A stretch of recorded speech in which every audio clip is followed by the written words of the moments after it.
Hola camaradas, espero que estén bastante bien. El dedo les traigo su dosis informativa ante la situación entre Ucrania y Rusia, como también lo es en el Medio Oriente el 30 de enero 2024. Comencemos con nuestro informe dando seguimiento a las noticias más importantes que han sucedido a lo largo de toda la línea del frente en las últimas 24 horas. Y para eso, como lo es habitual en este canal, comparemos nuestras distintas fuentes abiertas y mapas que tenemos disponibles. El que ven en sus pantallas es la prorrusa de Military Maps con la contraparte prooccidental del IVUA Map y pro-ucraniana de Deep State. Así para que ustedes puedan ver ambas caras de la moneda y con eso tomar tus propias conclusiones con base en la información que les estamos compartiendo. Así que pasémonos al norte de Ucrania en el frente de Kupiansk, comenzando en el sector de Sinkivka, porque desde nuestro último video el ejército ruso ha estado incrementando sus ataques hacia Sinkivka, como también lo es principalmente a la zona forestal. Y el objetivo de esta maniobra es intentar expandir la línea del frente, así los rusos puedan atacar a los ucranianos de distintas partes de este sector y no tengan que depender de una sola vía, lo que hace sus asaltos bastante predecibles. Es decir, los ucranianos han estado enfocando su fuego y drones a la única vía que utilizan los rusos para atacar Sinkivka, lo que ha resultado en numerosos fracasos y más que nada dificultado mucho a los rusos poder abrirse paso en esta dirección. Es por eso estamos viendo un cambio de enfoque. Y de hecho, tras distintos enfrentamientos en la zona forestal, se ha reportado que los rusos lograron expandir su zona de control, y esto es algo que se confirma con base a imágenes,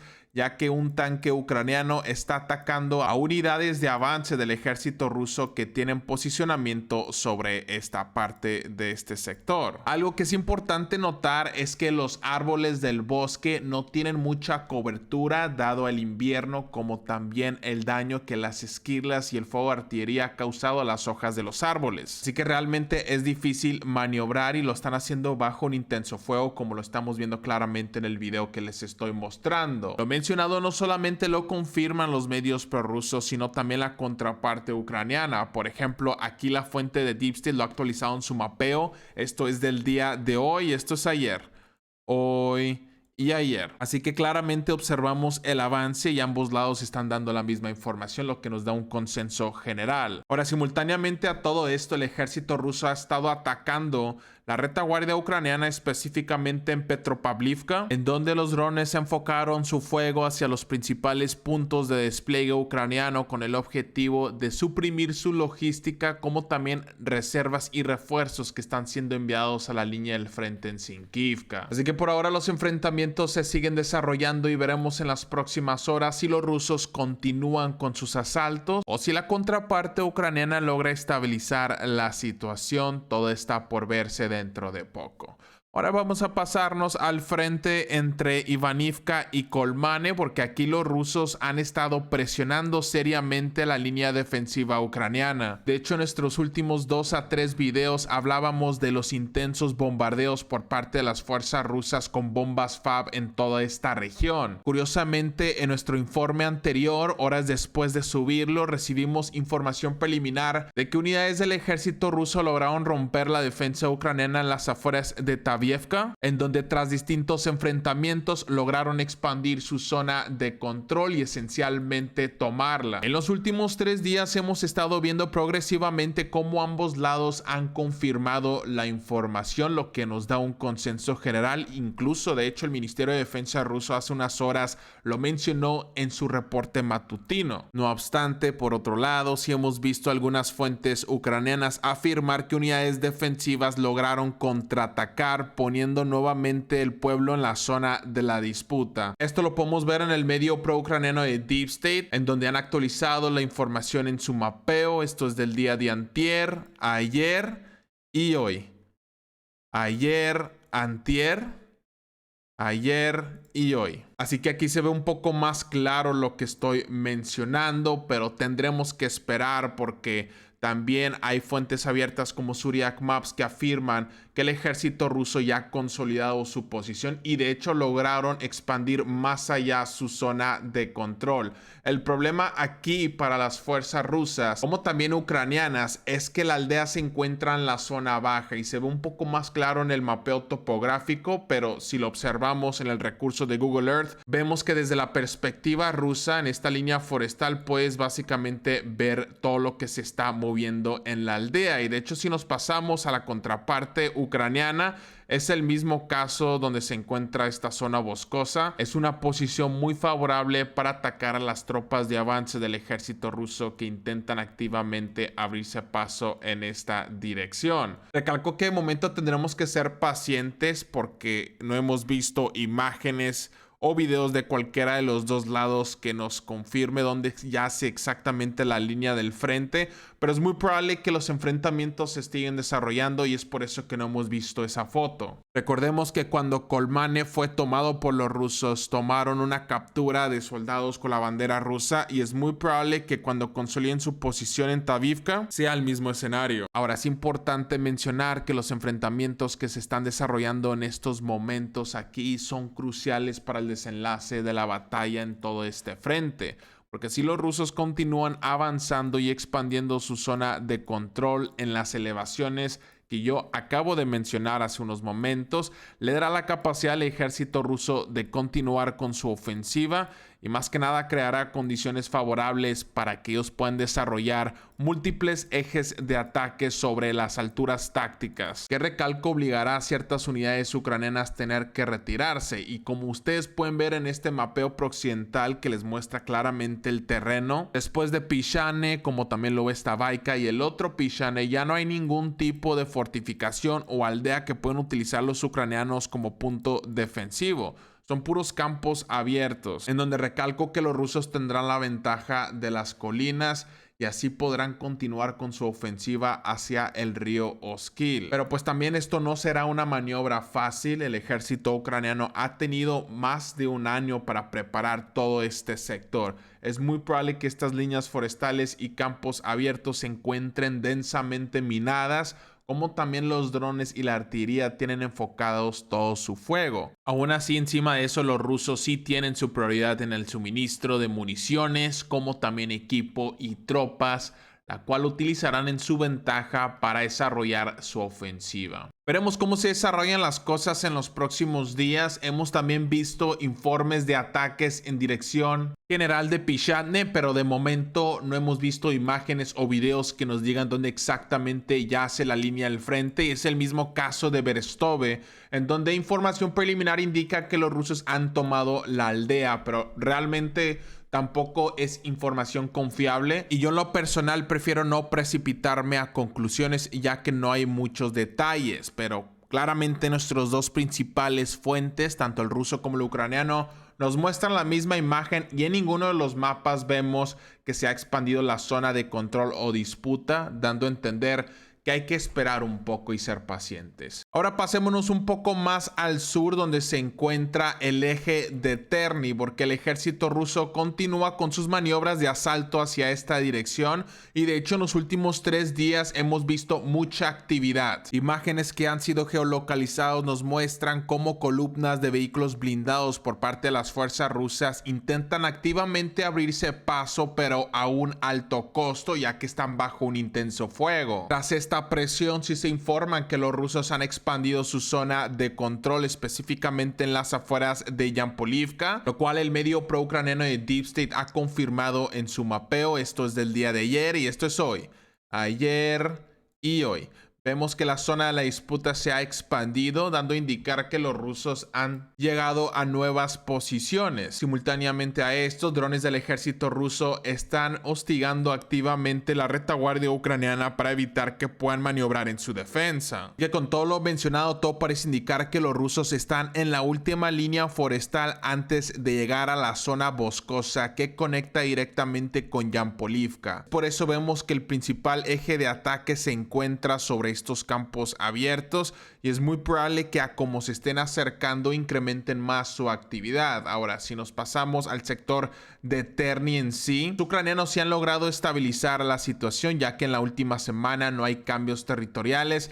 Y como se los he mencionado anteriormente, sí hay imágenes que nos muestra cómo algunos de estos ataques han sido frustrados por los drones y la artillería ucraniana que ha estado enfocando tanto su fuego hacia esta dirección. De hecho, el mismo medio prorruso aquí está mencionando que en el último mes el ejército ruso sufrió importantes pérdidas de alrededor de un batallón blindado entero, la cual incluyen alrededor de 15 tanques. La mayoría de ellos fueron abandonados, pero recalco que esto es algo que nosotros podemos confirmar con base a imágenes y videos. Así que por ahora los rusos están avanzando lentamente y de manera sistemática, pero como recalco ha sido a un alto costo. Veremos cómo se desarrollan las cosas en los próximos días. Los enfrentamientos que se vienen serán cruciales porque ya son por las alturas y elevaciones que le harán la ventaja al ejército ruso de poder continuar con su ofensiva a Yampolivka y Terni, la cual son importantes puntos defensivos ucranianos que se encuentran en este sector.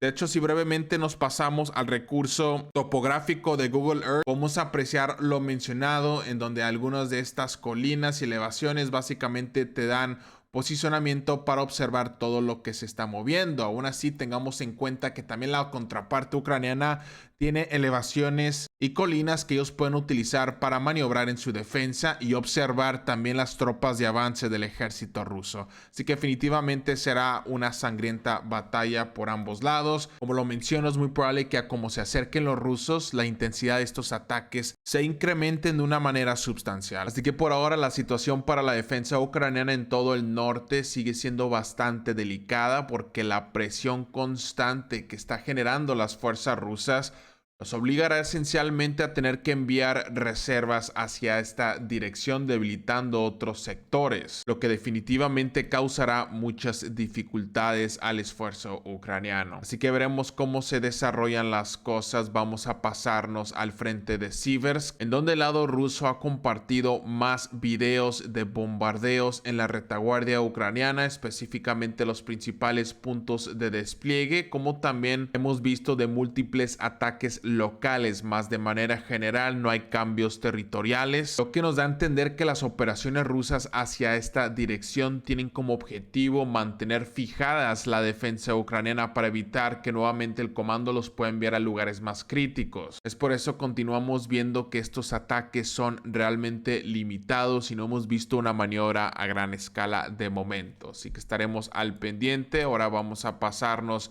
al frente de Bakhmut, en donde en las últimas 24 a 48 horas el 90% de los videos que se ha filtrado han sido del lado ruso, lo que nos muestra la intensidad de los ataques que están generando. Ahora, la mayoría de las imágenes son bombardeos y ataques de drones hacia distintos objetivos, lo que nos indica que los asaltos han sido limitadas y que estos ataques son simplemente en preparativo para debilitar la defensa ucraniana. Si comenzamos en el eje de Bondanivka, observamos que los drones atacan lo que queda de la aldea y esto es más que nada para suprimir a las fuerzas defensivas ucranianas que están tomando refugio dentro del pueblo. Recordemos que solo tiene una calle, así que no hay muchos lugares en donde uno se puede esconder, lo que significa que cualquier cosa que se esté moviendo está siendo vigilado 24/7 por ambos ejércitos. Ahora, también hemos visto una concentración de ataques en este cruce de vías ferroviarias donde se encuentra un punto fuerte de la defensa ucraniana en este sector. Recordemos que este ferrocarril básicamente está subiendo a las alturas, lo que hace bastante estratégico quien tenga control de ella. Y este es el mismo caso de las afueras del cementerio donde se encuentra esta zona forestal. Aquí hay elevaciones que básicamente utilizan los ucranianos para maniobrar en su defensa. Y de hecho el día de hoy vimos imágenes que fue intensamente bombardeado por la artillería rusa. Esto es con el objetivo de ablandar las posiciones y muy probablemente los rusos intenten una nueva ola de ataques con el objetivo de abrirse paso. Pero por ahora lo único que hemos visto son los bombardeos, así que esperaremos a que haya algún movimiento. Si nos pasamos al flanco sur de este frente, hay una presión constante desarrollándose por las fuerzas rusas desde las dachas en dirección general de Ivaniske. De momento tenemos información conflictiva, ya que por un lado fuentes ucranianas dicen que los rusos ligeramente avanzaron hacia esta dirección, pero por otro lado hay algunos medios que indican que todos los ataques fue repelidos. Si nos vamos con base a las imágenes, claramente observamos que los rusos están operando bajo un intenso fuego, así que hay que esperar a que tengamos un poco más de detalles, pero definitivamente hay duros enfrentamientos desarrollándose en este eje de ataque. Por el momento, en mis fuentes principales no hay cambios territoriales, lo que nos indica que tendremos que ser un poco más pacientes a tener los resultados de esos enfrentamientos. Ahora, si nos pasamos un poco más al sur donde se encuentra Klishivka, no hay ningún cambio territorial. Eso nos indica que los ucranianos mantienen su posicionamiento defensivo. Más el ejército ruso se ha estado bombardeando intensamente la retaguardia de la defensa ucraniana. Así que ellos están operando bajo un intenso fuego y recalco que esto se puede confirmar con base a imágenes, como también lo ha mencionado el Ministerio de Defensa ucraniano. Vemos que hay una concentración de notificaciones en todo el flanco sur de la ciudad de Bakhmut. Ahora vamos a pasarnos al sector de Avdiivka, comenzando en el flanco norte, donde de momento las fuerzas ucranianas han estabilizado la situación y la contraparte rusa a este punto ya no intenta atacar de manera seria. Es decir, los asaltos hacia esta dirección son de manera local con el objetivo principal de mantener a las fuerzas defensivas ucranianas ocupadas en esta dirección. He visto múltiples reportes diciendo que los rusos intentarán una nueva ola de ataques en todo este sector, pero por ahora no hemos visto ningún movimiento. Esto es algo que confirmamos en ambos de nuestros mapas, en donde no hemos visto ningún cambio en la última semana. Ahora, si nos pasamos a las afueras de Vesele, justo donde se encuentra la zona industrial, tenemos reportes por algunas fuentes ucranianas que afirman que unidades del ejército ucraniano se ha visto obligado a retirarse de algunas posiciones. No tenemos imágenes que lo confirman, pero el medio pro-ucraniano de Deep State lo ha mencionado en su mapeo, en donde esto es del día de hoy y esto es ayer, hoy y ayer. Así que claramente observamos que la zona de la disputa se ha expandido ya al punto que los rusos están acercándose peligrosamente hacia esta zona residencial, como también este cruce de vías que utilizan los ucranianos para suministrar su esfuerzo dentro de Avdiivka. Y de hecho la posición avanzada del ejército ruso se encuentra a menos de 2 kilómetros de distancia, lo que definitivamente generará una presión adicional al comando ucraniano si los rusos continúan ejerciendo maniobras de asalto y expandiendo esta brecha en los próximos días a semanas. Recalco que lo mencionado lo podemos afirmar con base a lo que mencionó Deep State en su informe, que la situación aquí sigue siendo bastante difícil en el flanco norte. Ahora, si nos pasamos de manera frontal en el sur, los rusos activamente mediante la fuerza bruta buscan huecos en la defensa ucraniana. De hecho, hubo video que en las afueras de la planta de filtración, grupos de asalto del ejército ruso lograron atravesar algunas fortificaciones en estos campos abiertos que de hecho son bastante visibles en imágenes satelitales. El objetivo de esta maniobra es consolidar su posición dentro de la zona forestal, la cual podrían utilizar los rusos como punto de despliegue para mover sus tropas y equipo, lo que aumentará sus capacidades de logística y rotación en su ofensiva hacia Avdiivka. Recordemos que el ejército ruso mantiene posicionamiento en las elevaciones que se encuentran al sur de este frente. Así que es muy probable que la presión siga siendo constante desde esta dirección, pero donde se encuentra el principal eje de ataque es en la zona residencial de la ciudad en sí de Avdiivka, la cual en estos momentos los rusos continúan intentando consolidar su posición.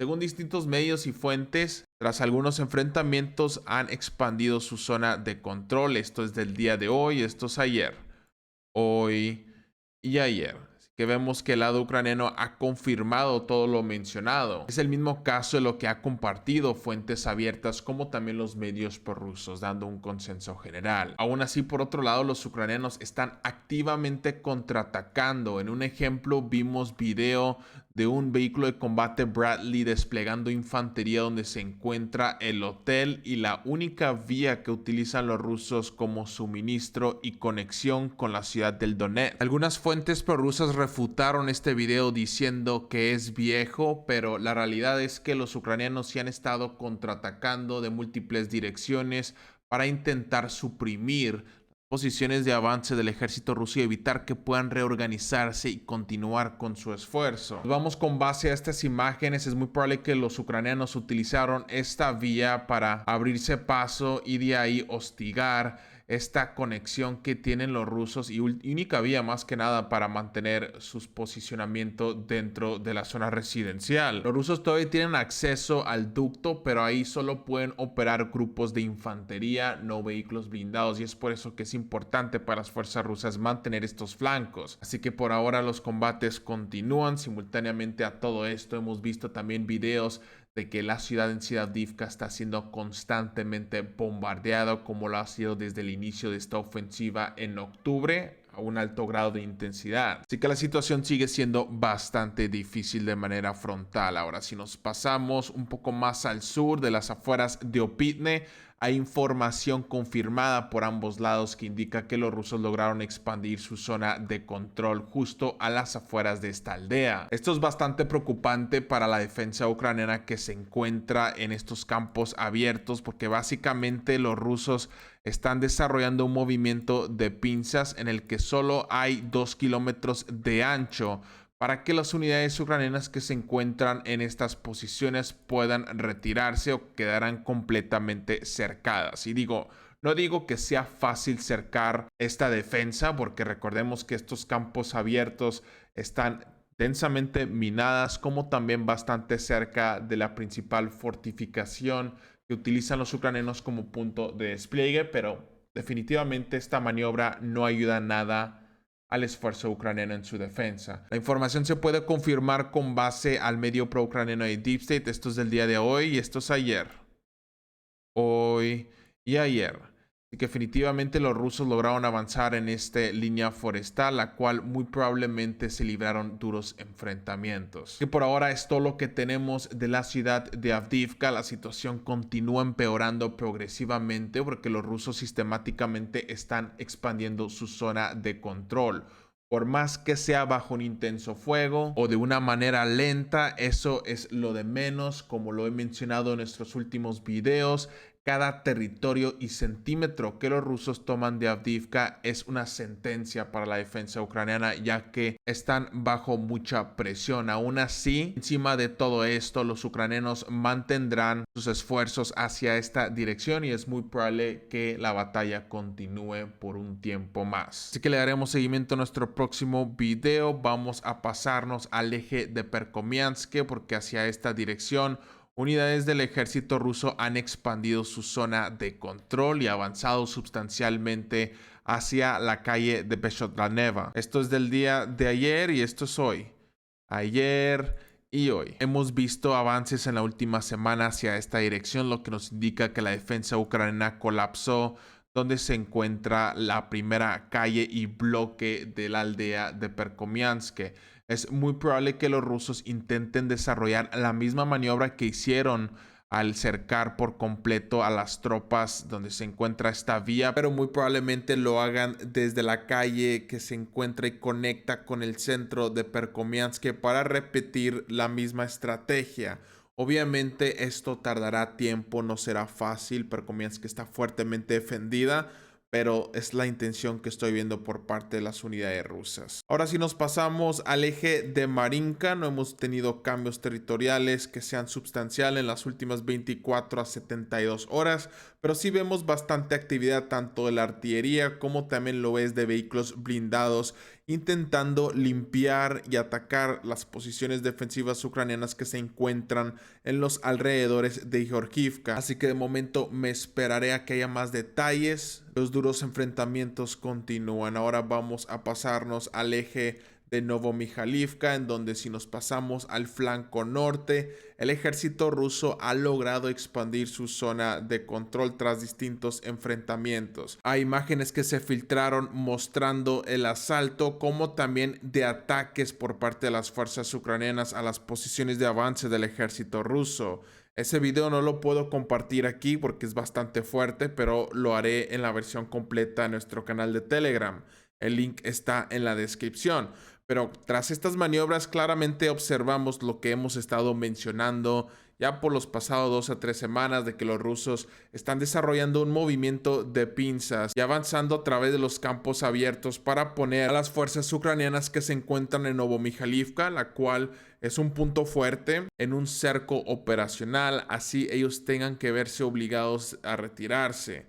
Pero es muy probable que esto esté lejos de terminar y los ucranianos intenten contraatacar en estos campos abiertos como lo han estado haciendo en el flanco sur en los últimos días. Más se sabe que el ejército ruso ha enviado reservas y más equipos y que la presión seguirá siendo constante. La información que acabo de mencionar de los avances del ejército ruso hacia esta dirección ha sido confirmada por ambos lados, así que es un consenso general. Ahora vamos a pasarnos al frente de Zaporizhia, donde se encuentra el sector de Velikanovo-Silka. Yo sé que llevamos un rato de no hablar sobre esta dirección. En los últimos meses ambos ejércitos han estado intercambiando ataques de artillería, pero en las últimas horas el ejército ruso ha lanzado un contraataque que es bastante serio, específicamente en las afueras de Pryutne, en donde se ha reportado que lograron expandir ligeramente su zona de control. Esto es del día de ayer y esto es hoy.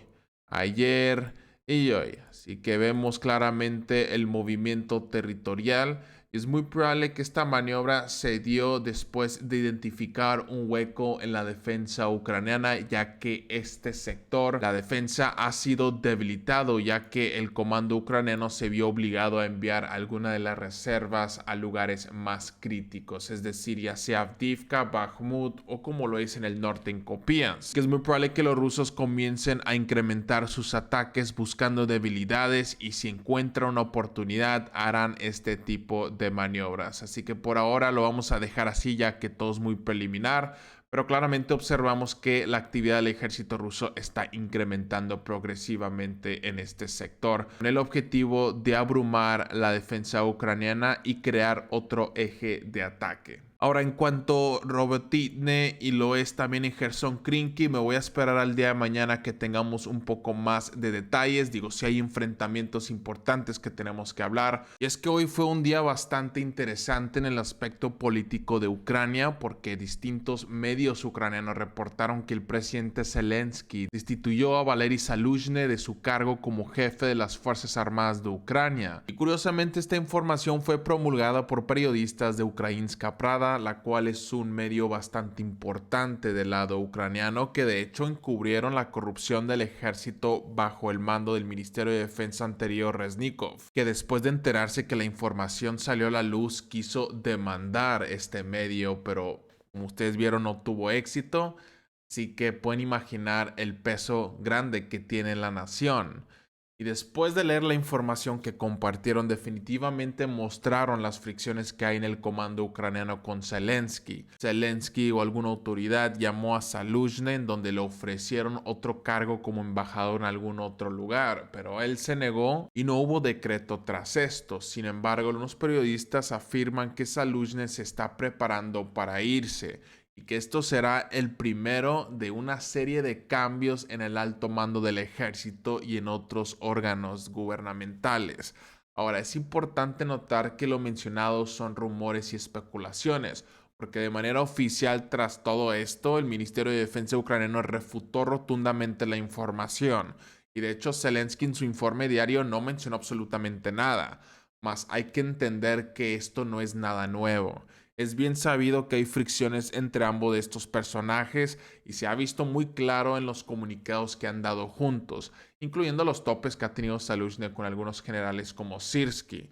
Así que con todo lo dicho en cuenta, los cambios serán inevitables y es cuestión de tiempo para que este problema se dé a la luz por completo. Y habrá que ver cómo reacciona el pueblo ucraniano con todo esto, porque una de las cosas que aprendí en mi viaje al frente en Ucrania hace unos meses es que tanto los civiles como los combatientes le tienen un gran respeto a Zaluzhny. Es algo que me dijeron personalmente muchas personas, como también combatientes que pude platicar. Incluso me atrevería a decir que es un sentimiento similar, o en algunas ocasiones más fuerte que el que tienen con Zelensky. Así que toda esta situación podría causar mucha conmoción interna, lo cual es lo que menos necesita Ucrania viéndolo de su perspectiva. Es evidente que ante todo esto la contraparte rusa le beneficie cualquier tipo de inestabilidad en Ucrania, porque en tiempos de guerra las cosas pueden malinterpretarse y deteriorarse fácilmente. Pero veremos esencialmente qué sucede. Por ahora todo sigue siendo bastante preliminar, pero es muy probable que en los próximos días veamos movimientos políticos internos dentro de Ucrania. Pero dígame qué opinan en la caja de comentarios y los estaré leyendo. Ahora vamos a pasarnos brevemente al Medio Oriente, comenzando en la Franja de Gaza, en donde los intensos bombardeos y enfrentamientos continúan sin cesar. El enfoque de los combates se han centrado al oeste de la ciudad de Khan Yunis, en donde se reporta que la 98 División de la FDI presiona constantemente, mientras que las fuerzas de la División 162 están limpiando cada centímetro del corazón de la ciudad de Gaza. Mas estas maniobras son bajo un alto costo porque la resistencia palestina mantiene su esfuerzo defendiendo cada centímetro de la región. Ahora, hoy vimos más imágenes de tropas de las 55 brigadas saliendo de Gaza, en donde presuntamente serán desplegadas al norte de la frontera con el Líbano, en donde los ataques aéreos israelíes continúan en el sur del país libanés. Digo, la contraparte Hezbollah responden con ataques a la frontera como lo es habitual. Las tensiones siguen siendo bastante altos. Y digo, como lo he mencionado anteriormente en nuestros informes, es muy probable que en los próximos días o ya sea semana podríamos ver una ofensiva israelí a gran escala contra el sur del Líbano, que se ve claro cómo progresivamente muchas de las reservas de la FDI que fueron retiradas de la franja de Gaza están llegando al norte. Más que nada, los bombardeos son bastante intensos. Yo lo veo más con el objetivo de ablandar posiciones a como lo están diciendo que es para atacar distintos objetivos. Los medios israelíes también poco a poco han estado cambiando sutilmente su enfoque de Gaza al Líbano y los funcionarios también han estado enfatizando a los medios que el Líbano ahora es una prioridad y que no pueden tolerar la presencia de grupos militares cerca de sus fronteras. Así que realmente se espera más actividad. Digo, esto es una opinión personal, no necesariamente refleja de lo que pueda suceder. Ustedes díganme en la caja de comentarios si están de acuerdo o no, pero por ahora vamos a pasarnos a Jordania, donde antier se produjeron las primeras bajas militares de Estados Unidos tras ataques de milicias pro-iraníes en la región. Este incidente, confirmado por el Comando Central de Estados Unidos, ha provocado acusaciones y amenazas de represalias por parte del presidente Joe Biden, ya que el Partido Republicano lo está presionando a responder. Ahora, en cuanto al ataque, se dio con drones kamikazes en la base de la Torre 22 en Jordania, y según la información preliminar, el éxito se atribuye a la confusión de la defensa aérea de Estados Unidos con un dron aliado, lo que reveló que hay cierta vulnerabilidad en la defensa aérea estadounidense en la zona. Mas no podemos confirmar esto con exactitud, ya que es una versión no tan oficial. Ahora, también se reportó ataques posteriores con cohetes contra posiciones de Estados Unidos en Siria, en lugares claves como la base de patrulla de Al-Shadadi y los campos petroleros de Al-Omar. Ahora, la participación de Irán plantea preocupaciones sobre las dimensiones más amplias de los conflictos regionales, porque cada vez se está viendo más que Irán está metiendo la mano en el Medio Oriente, a cómo está viendo que Estados Unidos no está respondiendo ante todos estos ataques. Ahora, todavía, como estoy hablando en estos momentos, Estados Unidos está buscando en cómo responder al constante hostigamiento de sus tropas, más la muerte de sus soldados ya están haciendo mucho ruido en Estados Unidos, lo que agrega mucha presión al gobierno de Biden. quien ha mostrado mucha debilidad en el Medio Oriente y se tiene que decir, es la realidad de las cosas. Así que es muy probable que se vean ataques de Estados Unidos en toda la región. Vamos ahora a pasarnos a Yemen por último, en donde los Houthis llevaron a cabo otro ataque en el Mar Negro esta mañana. Esta vez el objetivo, a juzgar por las declaraciones del servicio de prensa de Ansar Allah, era la base móvil expedicionaria del Cuerpo de Marines de los Estados Unidos Lewis Puller. Aún no hay muchos detalles del ataque, tampoco ha habido muchas declaraciones del Comando Central de Estados Unidos, la cual es bastante sorprendente porque usualmente ellos son primeros en confirmar o desmentir cualquier tipo de acusación. Pero de momento se sabe que desde ese barco volaban helicópteros de transporte hasta el aeródromo de Chavaley, por lo que el ataque se llevó a cabo en algún lugar de esta zona. Además, el barco de reconocimiento iraní Behshad está operando en el mismo sector, a unos 70-80 kilómetros al este de Djibouti, lo que hace que sea mucho más fácil para los Houthis encontrar apuntar misiles a barcos y embarcaciones. Ante todo esto, se espera que Estados Unidos bombardee Yemen nuevamente en una nueva ola de ataques. Pero por ahora es todo lo que tenemos. El Medio Oriente está un poco caótico en estos momentos. Hay problemas entre países, tensiones altas y mucha incertidumbre sobre el futuro.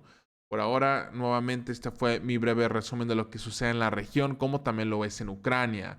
Yo sé que este video se demoró de más el día de hoy, les pido una disculpa, pero no lo pude evitar. Aún así agradezco a todos por su constante apoyo y por seguir sintonizando nuestros informes. Los invito a que se suscriban al canal para apoyar nuestro esfuerzo, como también dejar tu like y comentar tu opinión para ver diferentes perspectivas. Así que sin más que agregar, espero que tengan un excelente día y muchas gracias, camaradas. Adiós.